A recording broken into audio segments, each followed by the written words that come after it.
እመኑኝ እግዚአብሔር ብቻውን የተወው ሰው የለም። እግዚአብሔር ብቻውን የጣለው ሰው ከቶም ቢሆን በመጽሐፍ አላየንም፣ በአባቶቻችንም አልሰማንም።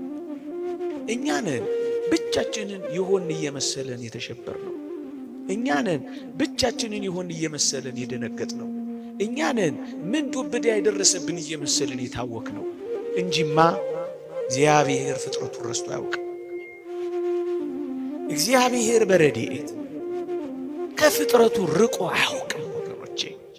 ለዚህ ነው እኔ ካንተ ጋር እሄዳለሁ የሚለው ሙሴ።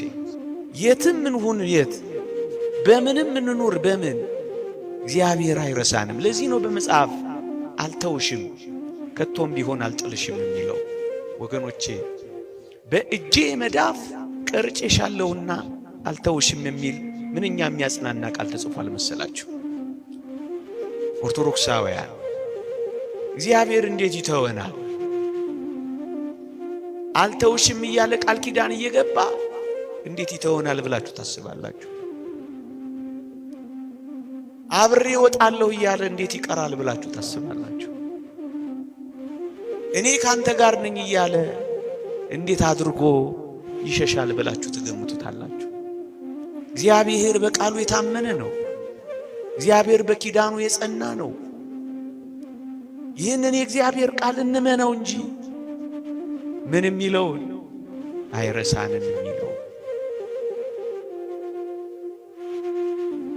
እንኳን እኔና እናንተ ጠባ ለኪዳን መሸለ ቁርባን ባይገባን እንኳን የእግዚአብሔርን ቃል በፊቱ ተነጥፈን የምንሰማው እግዚአብሔር ፍጥረትን እንኳን እንዴት እያስተዳደረ እግዚአብሔር ምድርን እንዴት እንዳረሳ እንኳን አታዩ።